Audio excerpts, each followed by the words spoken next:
Hello and welcome to Find Your Freedom, a podcast dedicated to helping you truly find freedom in all aspects of life. Join your hosts and their expert guests as they share practical tips and strategies for finding more freedom in your life. It's time to take control of your life and create the future you want. Let's find your freedom. Here are your hosts, Lenny the Boss and Omid Rad Investor. Boom, boom, boom, boom, boom. We are back with another fantastic episode of Find Your Freedom. So before I announce this next guest, which is a cool guy, right? We have something special for you. We have something downloadable that can help you with finding your freedom, okay? Easily go to www.findyourfreedom.com/freedom kit. That's right. www.findyourfreedom.com/freedom kit. Go there, easily downloadable. Get the kit. Believe me, it'll help change your life. All right, so this guy that we're bringing up is a really close friend of mine, and I'm happy about this episode. I've been waiting for this episode because he's a buddy of mine. He's really special. So let me just give you a little introduction first, little sauce before we jump into the real meat and potatoes, right? He calls himself a freedompreneur, right? We got to get into that, right? He's a world traveler, which we're going to get into all the places he traveled to and the reasons behind it. He has a fantastic foundation, which we're going to talk about that. Then he teaches all of these beautiful kids, man, a craft and much more, which we're going to talk about that with the Junior Barber Academy. He's my friend, which after this episode going to be your friend, P. Michael. What's happening, my brother? Hey, man, I love that intro, man. Well, sure. I got to big you up, man. You a big, that intro don't even really live up to the hype. But before we jump in, because we got a lot to unpack today, my brother, we're going to give it to him, all right? Give the audience and the listeners just an idea of who you are. Oh, man, so like you said, that freedompreneur, like today, I'm a freedompreneur, meaning like I'm living the retired life, but I'm also helping philanthropy work. But before, in my past life, I was a barber. I was a barber for 32 years. Born and raised in North Philly, probably where you was born and raised at, man. Grew up and took and pursued that barber career path and stood behind that chair for 32 years, coaching and mentoring young men that sat inside my chair, learning from the older men that sat inside my chair. And it helped produce me to create that Barber Academy to help our youth. And so today, man, I have taught over 4,000 students globally the craft of barber. And it's so amazing because that craft saved my life. Without that craft, I don't know where would I be, to be honest with you, man. So yeah, so now I'm living that retired life. So I've recently retired last April, and now I'm on that path and journey to definitely always being free. So last April I was trying to find my freedom, and now I can say this April, man, I'm already free, bro. I see it. Oh, man, that's fantastic. I love it. Like I said, man, we have a lot to unpack, but, let's start with, you saying that you mentor kids, because I think that's something special. I think that's something that is always needed from being a kid, also as an adult, having a mentor. So I guess, how did you get involved with mentoring kids?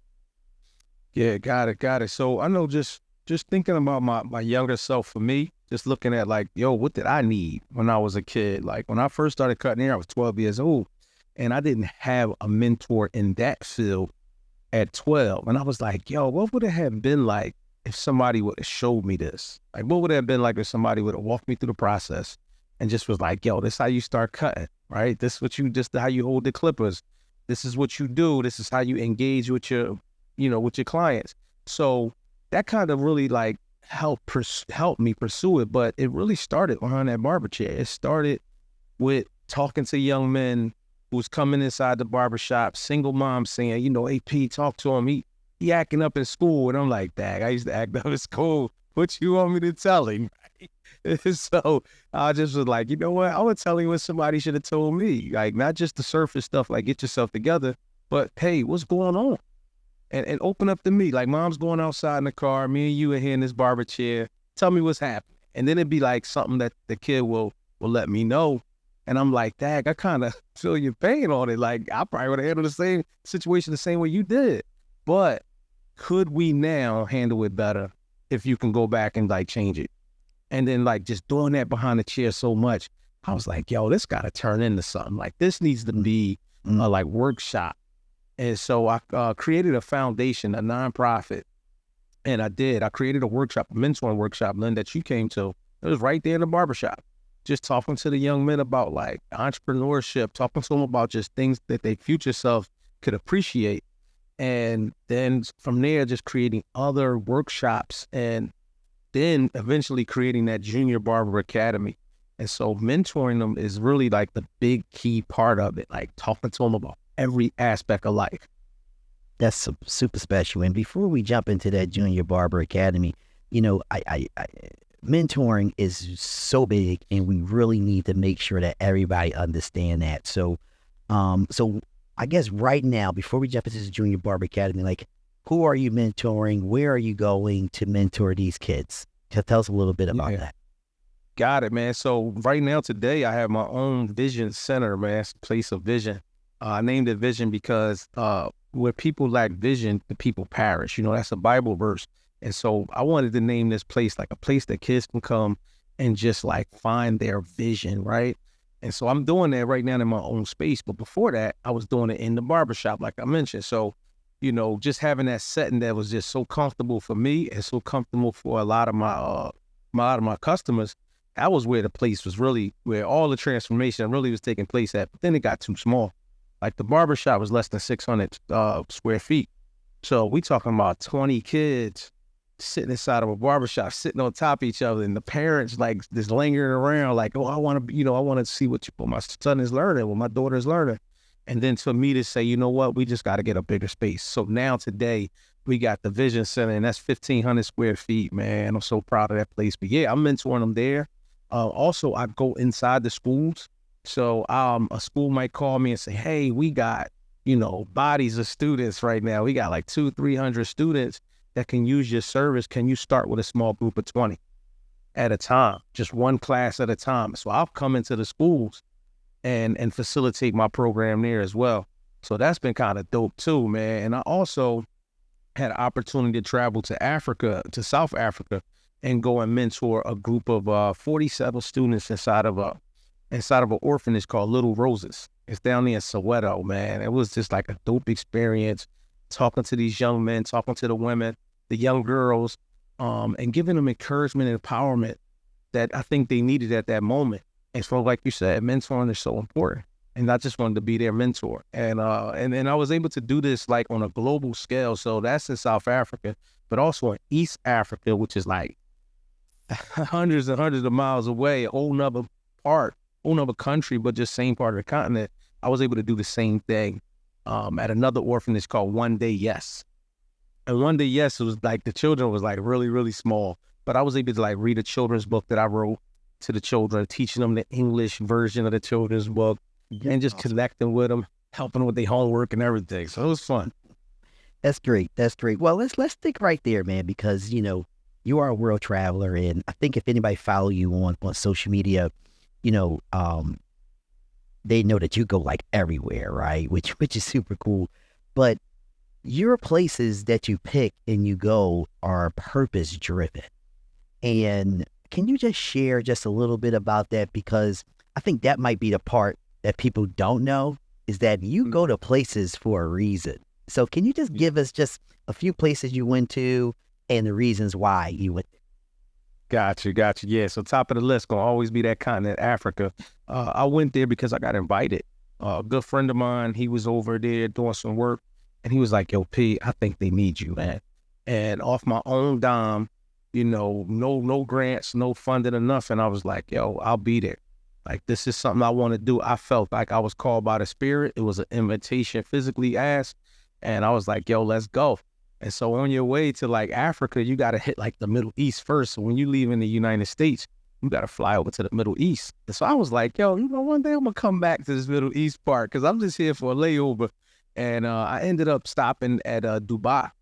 And Dubai is like a beautiful country, man. I love it, man. Ended up meeting some good friends over there. A good friend of mine, his name is Omar. His wife, well, soon-to-be wife, she teaches young students. So she was like, yo, we would love to have you come over here and talk to our students. You know what I mean? Those students are on the spectrum over in that country. So, talking to them about autism and, just how could a person that has that being on the spectrum, what could they do, with anything? Like, what could they do? So one of the things I talk to kids about with autism is like, yo, let's do something tactile. Let's do something with your hands. Let's have fun. Like, let's cut hair. Let's, that's the thing that I do. So going over there, man, some other countries I've been to that was really interesting. Switzerland. Where else, man? Belize. I went over there, talked to a young man who wanted to start his own business. Fantastic. So many countries, man. 45 in total. Wow. Boom. That gets a boom right there. 45 countries. So, I think you're leaving, something out too. I think you decided to purchase some land out there as well. Yeah, so that's in East Africa. So that's where I told you that that orphanage One Day Yes is at. So I decided that I really liked this place. It was majestic. It's an island. So at the end of the day, man, it's surrounded by bodies of water. Nobody on the island wears shoes. There's no cars on the island. So it's really, really like it's just dope. It's a dope feeling, man. So when I landed there, I was like, yo, what would it be like if I was the only piece of property here and I can come back here whenever I want it? Plus, I can build something that can help the people in this place. And so I started my journey, man, into buying a piece of land. And that property, that took about 2 years to really get my actual title and deed in my hand. Oh, wow. From the time that I paid the money to getting the deed in the hand, that took 2 years, man. That was a process. Buying land out the country is very, very difficult and challenging. You need it's a lot of moving parts. Wow. Awesome. So let's talk a little bit about the Junior Barber Academy, right? Because I think a lot of people really need to know about it. I mean, you have been on, I don't know, unlimited amount of news networks. And we could talk a little bit about that. But how did this Junior Barber Academy come about?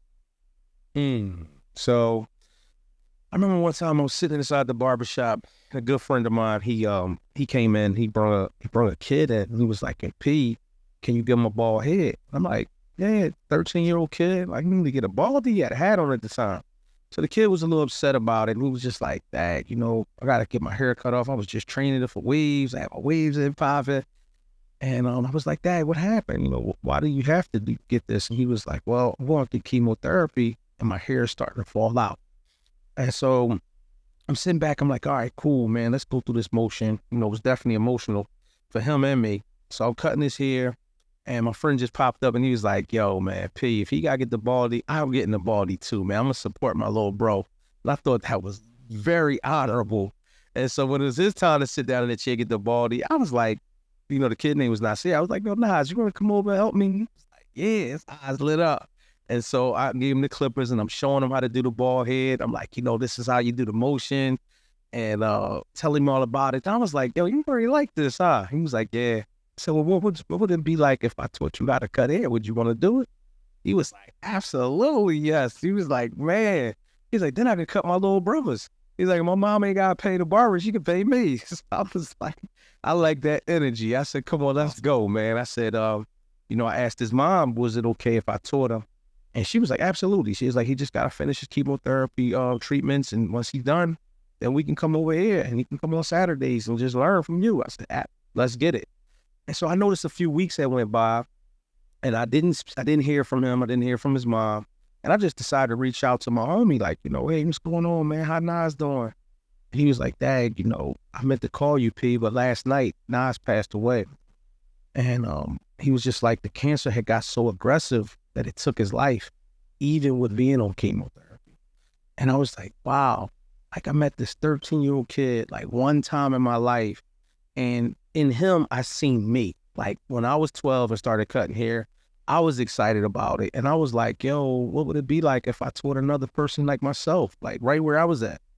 So I couldn't teach Nas, of course, right? But I also wanted to find more little Nases out there. Like, yo, how many other kids out there would love to learn this craft at a young age?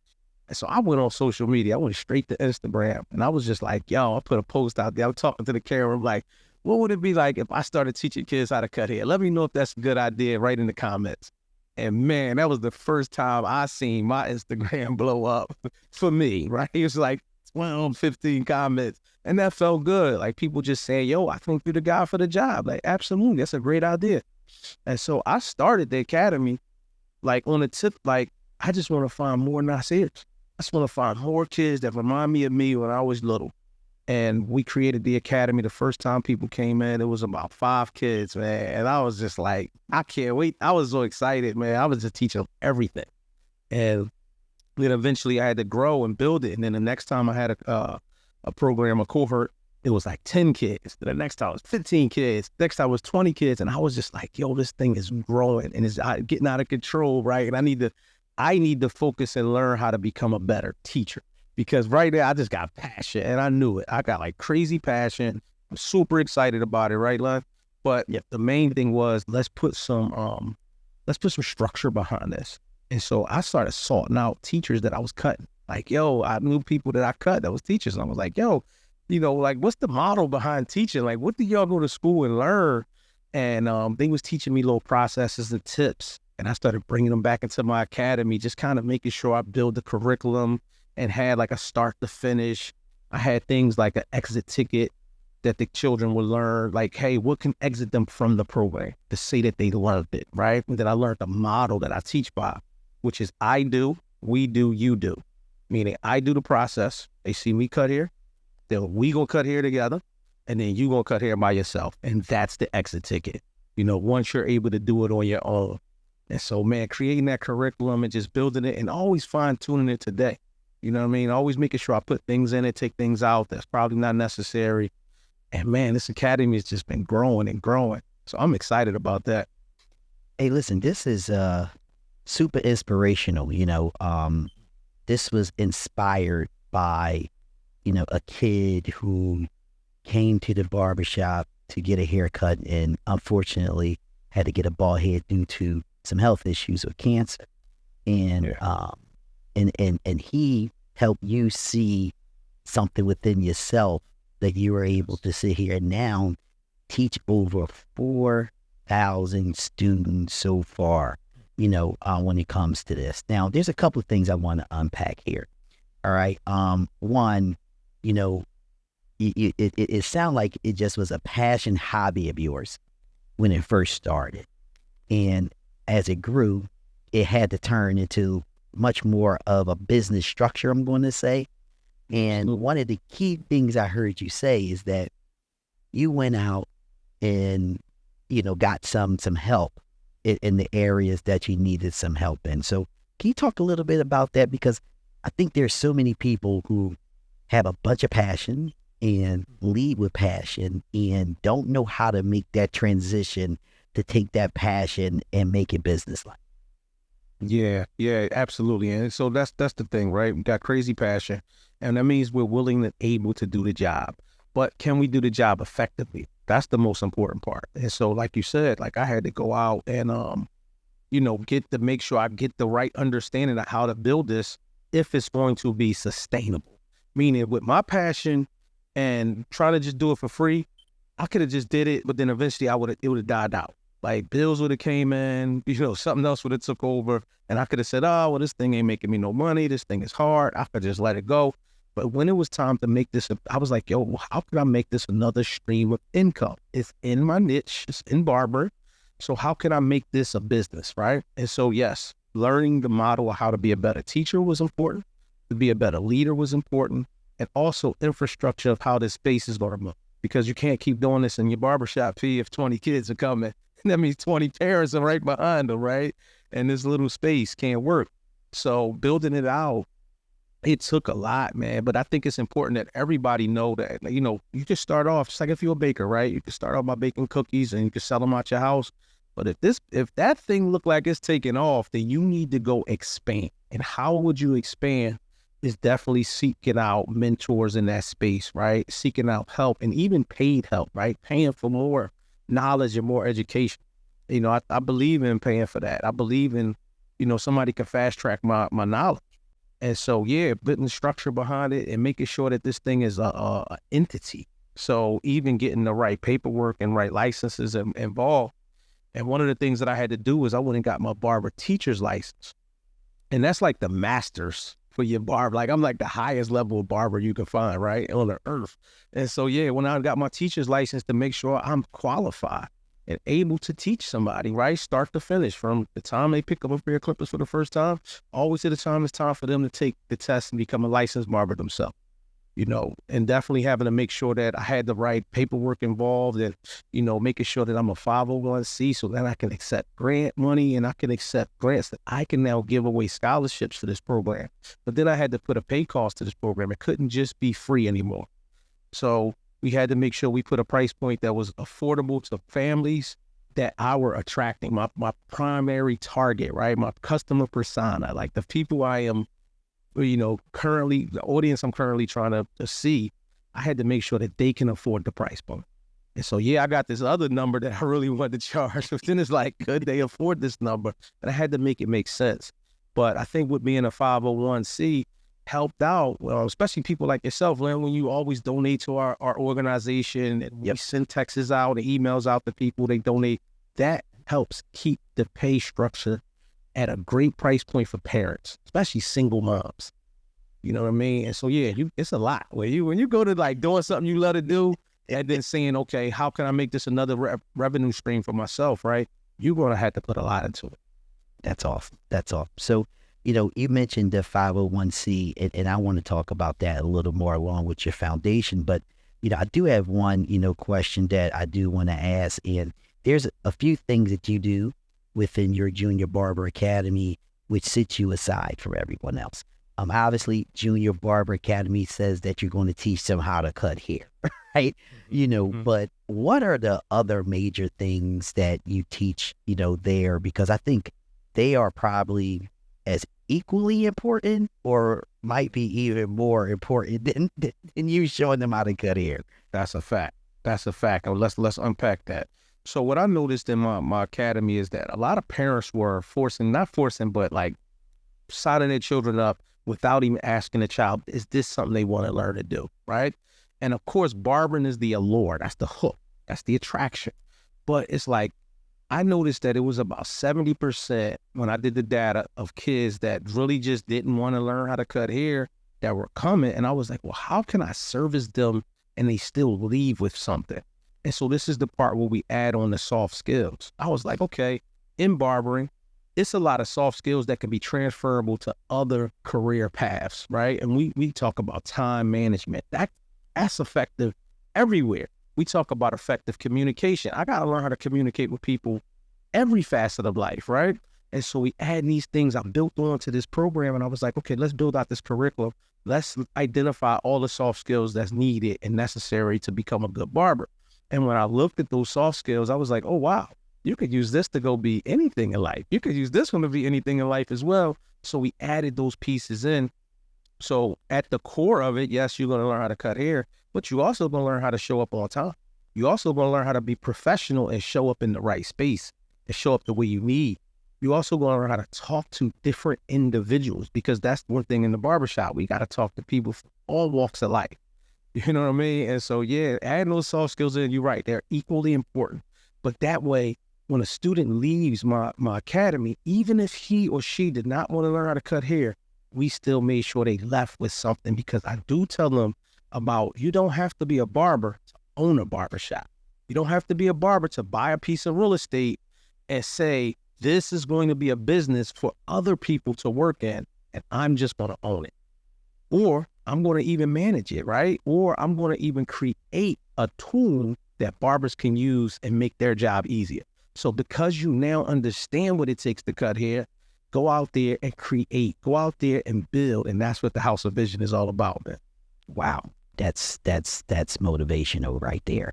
So, you know, talking about those soft skills, I mean, I think that was just brilliant, because you are right. There's so many skills that you don't know is transferable in everything that you do, from speaking to your friends to speaking to attorneys and accountants to even communicating with your parents and your kids, right? Like you mentioned communication. So I think that's awesome. So a few times you mentioned about the P. Michael Foundation. So I guess before we jump all the way into that, let us know how the P. Michael Foundation came about and its mission. Yeah. So identifying some things that I struggled with, and I did it based off of the things that I lacked and the things that they were my failures. So I built this 4-pillar system, right? And one of the things that I noticed that I failed at very early in a young age was my health, right? My health was it took a toll for the worse, where now I have diabetes for the rest of my life. And it was because of poor decisions that I made. So I was like, well, how can I help teach other young men and young women in my community about health and wellness? I mean, like the whole part of you, right? What can you do with that? So at my core, I have health and wellness is one.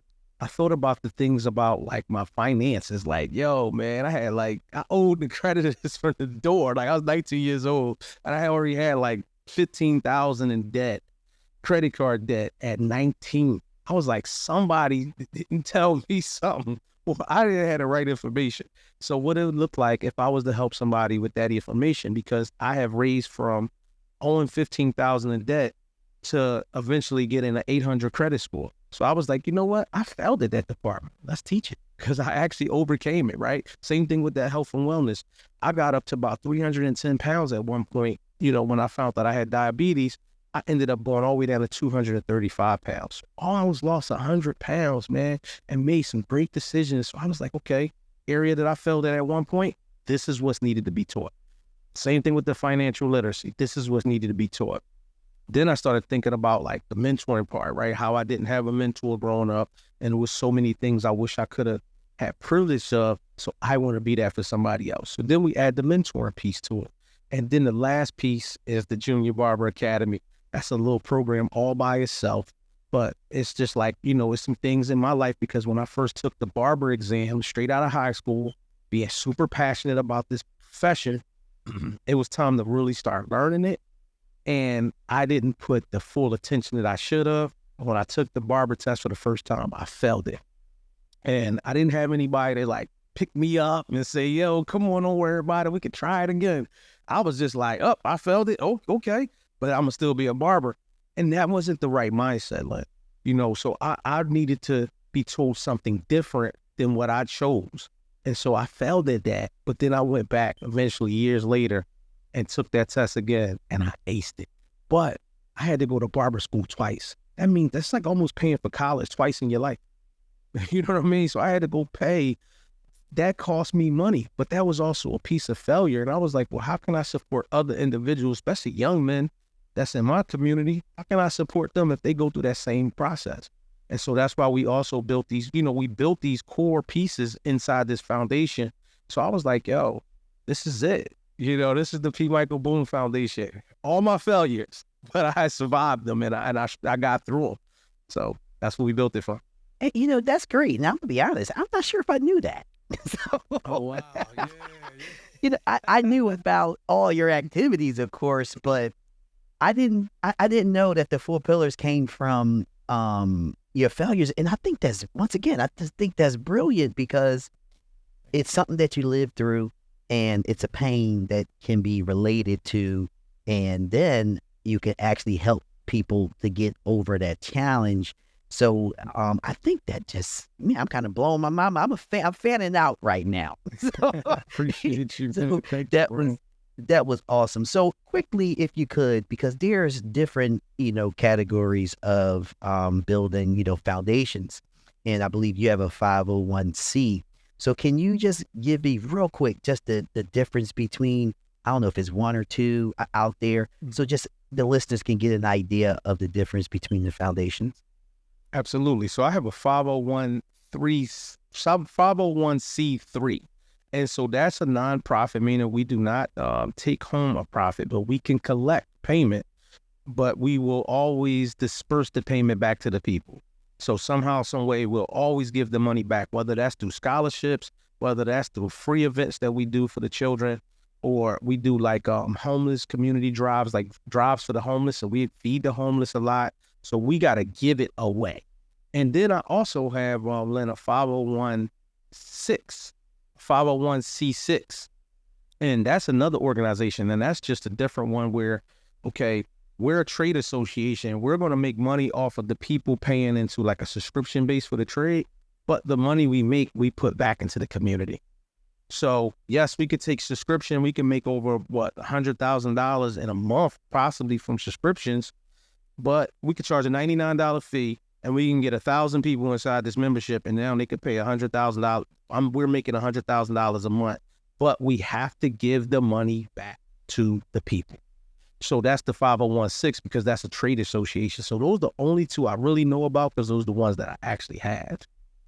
Okay, awesome, man. Thanks for sharing, because I know there's a lot of questions on individuals getting that. So that's two, right there. So thank you for sharing. So, all right, man, you call yourself a freedompreneur. How you pronounce this? Freedompreneur. Freedompreneur. All right, tell us about freedompreneur. Freedompreneur. Yes. Tell us about that, brother.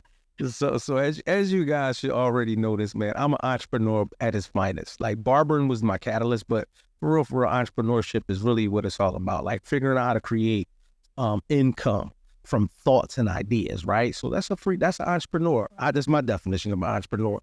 But that also restricts you sometimes to always having to like be on the spot, having to be the driving force of that business. And I started figuring out, okay, well, how can I step back away from all these rules, all these things that I created, and give myself a life of freedom? Because that's what that makes me happy.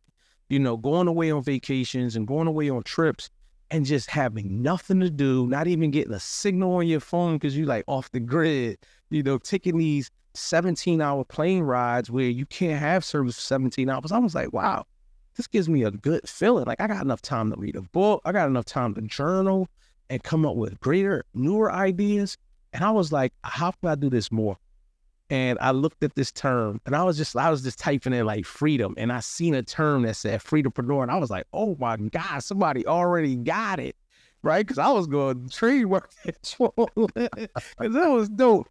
And then I seen the definition, and it was like somebody who is in business for themselves, but do it when they want to do it, and do it on the tip of, I'm going to have more time for myself and my family. And I was like, dang, that's me. Like, that's exactly what makes me happy. And so that's what I coined myself, freedompreneur, bro. Freedompreneur. I love it, love it, love it, love it, love it. So earlier you mentioned something about pouring into yourself, personal development, and having, mentors and coaches. So I guess tell us a little bit about your journey with yourself and how you came about with taking personal development, very serious. Yeah, absolutely, man. So it was something that I lacked as I was growing up. Like I see you saying about the mentor part, they're so detrimental to your life, man. You actually need more than one. I discovered that 7 was good for me, because those was the areas I really needed mentoring in, the 7 different areas of my life that I identified. But I think that everybody should pour into themselves. And I always tell people, like, your best investment, like people could ask me all the time, be like, yo, P, what should I invest in? Should I invest in the real estate? Should I invest into this course about Turo? And I'm like, yo, little bro, the best thing you should invest in is yourself first before you do anything else. Because knowing about who you are and living up to your full potential before you do anything in business, that means that thing will get 100% of this amazing person. And so I believe in self-development. And when I started the self-development, it started just reading books for the first time, like books that I never even knew they existed, reading them. And then it got a little bit deeper when I was starting to go to conferences. Like, okay, let's go to this conference that's designed about this book, right? This offer, and created a conference. So let's go to that. That costs money. So me now starting to invest, okay, after buying a $30 book, now I got to buy this plane ticket, I got to buy this hotel, and then I got to pay a ticket for this conference. Well, I looked up and I was like, yo, I'm at like $45,000 in self-development when I first started. It was like 2016. And I was like, oh my God, that's a lot of money. But I learned a lot right through the process, through the journey. And as the years went on, I started making more investments because I seen the ROI of making that investment into your personal development. And today, this year alone, this is 2023, 2022, I spent $105,000 on my personal development, and I seen it. I seen where I grew at, man. It helped me answer a lot of questions. In 2023, right now, I'm looking to scale up and grow up even more than that. Like, yo, how much can I spend on learning more things and becoming a better person? Oh, that's great. That's great. Personal development is where it's at. And I love what you told the young fella by, or the individuals that come to you because, they see the success, they see the action taken that you're doing. And people want to know what are those ingredients, that I can take. But I love that you didn't point them into, hey, go buy XYZ course, not saying anything wrong with it, or go get this coach. And you say, listen, invest in yourself first, and that's just where it's at. Honestly, you got more to your story. We might have to have you back on here, because we didn't even talk about, your real estate journey, right? So promise me, bro. Yeah, because you got an interesting one. Oh, that's a story. Oh my God, that's gonna take about the whole episode. All right, so promise me you coming back. Promise me you coming back, man. Absolutely. All right, cool. So I have a question for you. What does find your freedom mean to you? Man, finding your freedom, man, that's a journey, bro. And that can sometimes take people a lifetime. But finding your freedom to me means, man, I get to do what I want, when I want, on my terms. But still in the process, hold tight to my principles. My principles are integrity. I have transparency and being honest and open with everybody. So how can I get what I want, be where I want, do what I want, but with still being honest and truthful to others and myself? And how can I also, stand on my morals that I have and the principles that I have? So, yeah, that's finding my freedom, man. That's awesome. That's awesome. So listen, man, people definitely need to follow you. You have the foundation as well as the Junior Barber Academy. So if people want to get, want to follow you or want to know more about your foundation or more about the Junior Barber Academy, how can they connect?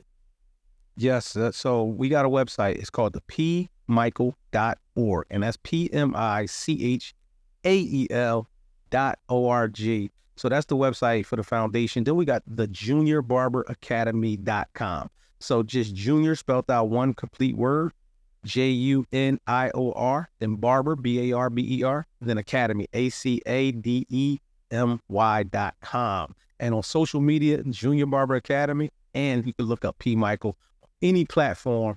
I'll make sure I try to dominate all social platforms and take that name, P. Michael or Junior Barber Academy, and you can find us. Fantastic. All right. So one thing we like to do is we like to end the show with this big boom, right? So what we're going to do is I'm going to count to three in the uniform manner. 1, 2, 3. We're going to sit here and say boom together. Now, the objective here is to rattle some speakers and to puncture some air drums. So let me know you're with me, man. Let's wake them up then. Let's wake these people up. If y'all thought y'all was asleep, we about to wake you up with this boom. Let's go. All right, let's go. All right. 1, 2, 3. Awesome. Check this out, man. This is a good friend of mine, P. Michael, and he's just a bunch of inspiration, a bunch of motivation. Please follow him. Also, please donate to the foundation because he's doing some wonderful things. And as you follow him, you would definitely see. And if you're interested into that Junior Barber Academy, he gave you the link. It would definitely be in the show notes. Reach out because they're learning much more, like I said earlier, than just barbering. And he's holding back some information because they learned a lot of entrepreneurial skills as well, which I'm not sure why he didn't bring that up, but I will for him. But with that being said, remember, man, we have this freedom kit for you. All right. It's easily downloadable. All you have to do is go to www.findyourfreedom.com/freedom kit. Very easy. www.findyourfreedom.com/freedom kit. Now, one of the things we need from you is to be able to listen to our episodes, give an honest 5-star review so we can come back and bring more and more and more episodes like this. And we need you to subscribe and share this with everyone. Share this with your mother, your sister, your brother, your uncle, your aunt, your niece, your co-workers, the ones you like and the ones you don't like. Hey, why don't you just take the link, just send it out to everybody that's in your contact list. With that being said, until the next episode of Find Your Freedom, talk to you soon. Peace. Thanks for listening to Find Your Freedom. Be sure to subscribe wherever you listen to podcasts. While you're at it, please help us spread the word by leaving a rating and review and sharing the podcast with friends, family, and colleagues. Until next time, get out there and find your freedom.